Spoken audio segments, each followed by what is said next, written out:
Hello students, आज हम बात करेंगे कोडोमिनेंस की, जो कि एक तरह का डिविएशन है मेंडल के नियम से। तो परिभाषा क्या है? ये एक तरह का इनहेरिटेंस है जिसमें कि जो एलील्स होती हैं जीन की एलील्स आपको पता है, जीन जो होती है वो एलील्स की बनी हुई होती है, या तो होमोजाइगस हो सकती हैं या हेट्रोजाइगस हो सकती हैं। यहाँ पे एक हेट्रोजाइगस में वो दोनों की दोनों एलील्स पूरी तरह से अपना एक्सप्रेशन दिखाती हैं। इसकी वजह से क्या होता है, जो फिनोटाइप होता है जो कि हम देख सकते हैं F1 जनरेशन का, उसमें क्या होगा, कॉम्बिनेशन होगा दोनों ही फिनोटाइप्स का, पेरेंट्स का। और यहाँ पे एक तरह का ऐसा लक्षण दिखाई देता है जो कि किसी भी पेरेंटल टाइप को यहाँ पे डिपिक्ट नहीं करता, ना तो वो डोमिनेंट है और ना ही वो रेसेसिव है। तो इस तरह से दोनों ही एक तरह से प्रभावी हैं, को मतलब एक साथ, जो एक साथ डोमिनेंस को दिखाते हैं, तो को डोमिनेंस हम इसे कहेंगे। इसके एग्जाम्पल्स, तो इसके एग्जाम्पल्स में हम देखेंगे जो ब्लड टाइप होता है, आपको पता है कार्ल लैंडस्टीनर इनकी खोज की थी। तो जो हमारा AB जो ब्लड ग्रुप होता है वो को डोमिनेंस को प्रदर्शित करता है। ये क्या बताता है? ये बताता है कि जो डोमिनेंट जो एलील्स होती हैं वो प्रेजेंट होती हैं और उनका एक्सप्रेशन एक साथ होता है। तो यहाँ पे अगर हम देखें, जो हमारी रेड ब्लड सेल्स होती हैं जो कि ब्लड में प्रेजेंट होती हैं, उनके सरफेस के ऊपर एंटीजन्स प्रेजेंट होते हैं। ये एंटीजन्स जो होते हैं ये डिसाइड करते हैं कि आपका किस तरह का आपका ब्लड ग्रुप यहाँ पे प्रेजेंट होगा। तो अगर हम देखें कि जो एंटीजन्स हैं उनका कंट्रोल 3 तरह के एलील्स का होगा, IA, IB या I। जब IA और IB दोनों ही यहाँ पे प्रेजेंट होती हैं तो हम क्या देखते हैं इसमें कि डोमिनेंट एलील्स हैं ये, और उन दोनों का एक्सप्रेशन होगा। एक्सप्रेशन होने से एंजाइम्स जो होते हैं वो मॉडिफाई करते हैं H एंटीजन को। H एंटीजन को कैसे कि जैसे IA है आपके एलील, ये क्या ऐड करेगा, N एसिटाइल गैलेक्टोस्मीन। IB क्या ऐड करेगा आपके गैलेक्टोज, H एंटीजन में। II जो एलील्स हैं वो लैक करती हैं डोमिनेंट जीन को, इसलिए कोई भी मॉडिफिकेशन नहीं होता है। तो अब हम देखें जो ब्लड ग्रुप AB का जो इंडिविजुअल है उसमें जीनोटाइप कैसा होगा, IA IB। तो क्या होगा, H एंटीजन होगा जिसमें कि N एसिटाइल ग्लूकोजेमीन और गैलेक्टोज दोनों की ही प्रॉपर्टी उस ब्लड ग्रुप AB इंडिविजुअल में प्रेजेंट होगी। तो इस तरह से वो दोनों का ही एक्सप्रेशन करेगा, इसलिए हम इसको को डोमिनेंस कहते हैं। तो उदाहरण के तौर पर अगर हम इंटरेक्शन देखें कि किस तरह का होता है ब्लड टाइप AB में क्रोमोसोम्स का इंटरेक्शन, तो this is your parental type P। Individual कैसा है, जिसका ब्लड टाइप A है, ठीक है। और दूसरा जो इंडिविजुअल है उसका जो है वो ब्लड टाइप कैसा है, B है। अब ये B है तो मान लीजिए आप होमोजाइगस स्टेट है तो IB या फिर हो सकता है IA हो सकता है।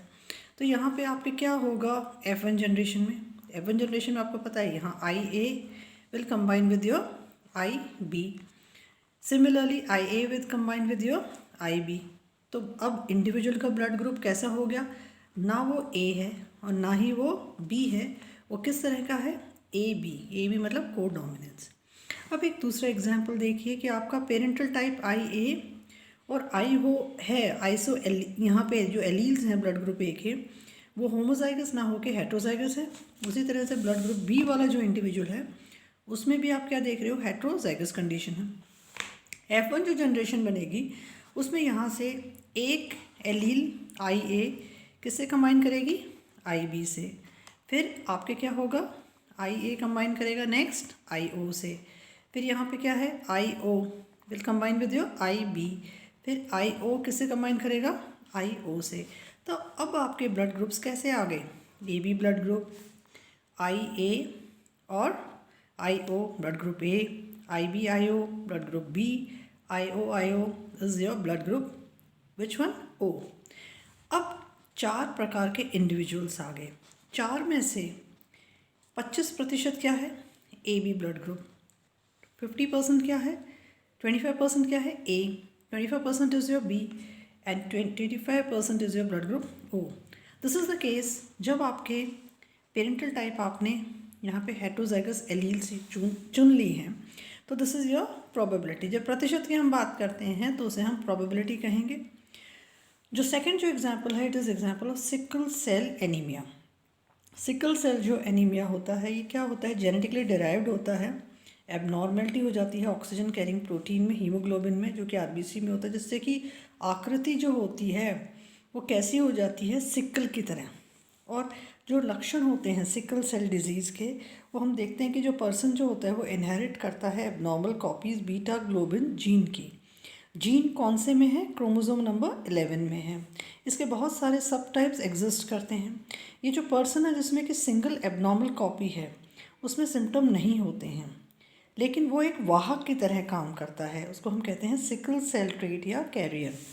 ये जो कंडीशन है इसको सबसे पहले डिस्कवर किया था अमेरिकन फिजिशियन थे जेम्स हैरिक, और उसके बाद में जेनेटिक जो ट्रांसमिशन होता है उसका बीट और नील ने इसके बारे में बताया था।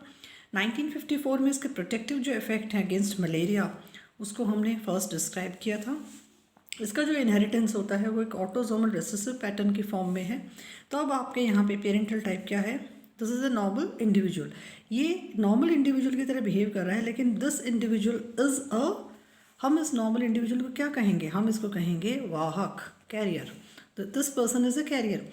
HbA नॉर्मल है, HbS भी प्रेजेंट है, यहाँ पे भी HbA HbS प्रेजेंट है, this is also normal carrier. अब F1 जनरेशन क्या बनेगी, फर्स्ट फीलियल जनरेशन। तो ये आपकी फीलियल जनरेशन है जो कि पहली है। पहली फीलियल जनरेशन में नॉर्मल इंडिविजुअल्स कितने बने, 25%, कैरियर कितने बने, 50%, सिकल सेल ट्रेट के कितने बने, 25%। प्रोबेबिलिटी कितनी है, आपके 50% यहाँ पे वाहक हैं। दूसरी की सिचुएशन में अगर हम देखें कि this person is a carrier and दूसरा पेरेंट क्या है, सिकल सेल ट्रेट का है, मतलब ये होमोजाइगस है, तो दिस कंडीशन इज होमोजाइगस। और ये वाली कंडीशन कैसी है, हेटेरोजाइगस है। इस कंडीशन में क्या होगा, 50-50% आपको मिलेगा, 50% कैरियर और 50% सिकल सेल ट्रेट के होंगे। तो जो ये जो कंडीशन होती है क्यों होती है, जीन डिफेक्ट होता है सिंगल न्यूक्लियोटाइड में जो कि पोजीशन नंबर 6 में होती है बीटा चेन में। नॉर्मल ह्यूमन बींग्स में कैसा होता है, HbA होता है, 2 अल्फा और 2 बीटा चेन होती हैं, लेकिन वाहक जो होगा उसमें HbA HbS होगा, 2 अल्फा और एक रिप्लेसमेंट हो जाता है बीटा चेन में। सिकल ट्रेट में क्या होगा, सिकल ट्रेट है, HbS होमोजाइगस है, रिप्लेसमेंट हो जाता है दोनों ही बीटा चेन में। रिप्लेसमेंट किसका होता है, जो बीटा चेन होती है उसमें GHG जो कोडोन होता है वो ग्लूटामिक एसिड को कोड करता है जो कि एक एमिनो एसिड है, उसका रिप्लेसमेंट GTC कोडोन से हो जाता है जो कि वैलिन के लिए है। सिकल सेल जो म्यूटेशन है वो स्पॉन्टेनियसली अराइज कर रहा है डिफरेंट जोग्राफिकल एरियाज़ में, और यहाँ पे हमें देखने को मिलता है रिस्ट्रिक्शन जो एंडोन्यूक्लियस एंजाइम है इनकी वजह से इसका ये प्रारूप होता है। तो this is about how the codominance which is a form of deviation is occurring in our Mendelian deviation. ये जो कोडोमिनेंस होता है इसमें जो ट्रेट होता है जो कि पेरेंटल टाइप में जो एग्जिबिट करता है वो दोनों के दोनों ही प्रदर्शित होते हैं। तो दोनों के दोनों ही इक्वली अपने आप को प्रदर्शित करते हैं F1 जनरेशन में। तो this is example of codominance. इसके इम्पॉर्टेंट जो एग्जाम्पल्स हैं, जैसा कि मैंने अभी आपको बताया कि ह्यूमन बींग्स की अगर हम बात करें तो important example is your blood group type AB which is an example of your codominance. तो इस तरह से उन दोनों का एक्सप्रेशन होता है। क्यों होता है, क्योंकि जो एलील्स होती हैं वो किस तरह से इसमें इंटरेक्ट करती हैं। तो इस तरह से IA और IB, IA जो एलील होती है वो ऐड करती है N-एसिटाइल गैलेक्टोसमीन को और IB ऐड करती है galactose to the H antigen. IA-IB में दोनों का ही H एंटीजन में N-एसिटाइल ग्लूकोजामीन और गैलेक्टोज में एडिशन होगा।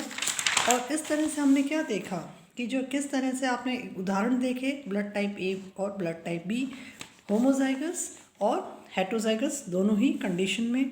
उसी तरह से आपका सिकल सेल जो एनीमिया है वो कि ऑटोसोमल रेसेसिव जो डिसऑर्डर है, क्या क्यों होता है, वो किन कारणों से होता है वो हमने देखा। और क्या कंडीशन होगी कि अगर आपका पेरेंटल टाइप अगर हम चुने एक कैरियर इंडिविजुअल और दूसरा कैरियर इंडिविजुअल, और दूसरी तरफ अगर हम देखें एक वाहक के मध्य और हम देखें कि वो एक सिकल सेल ट्रेट को एग्जिबिट यहाँ पे कर रहा है, तब क्या होगा, आपके किस तरह से प्रोबेबिलिटी यहाँ पे डिपिक्ट होगी।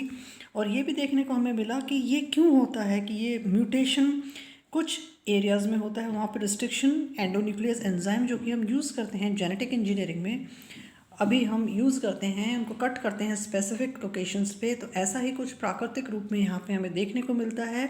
आई hope you are able to understand this concept in a very simplified way.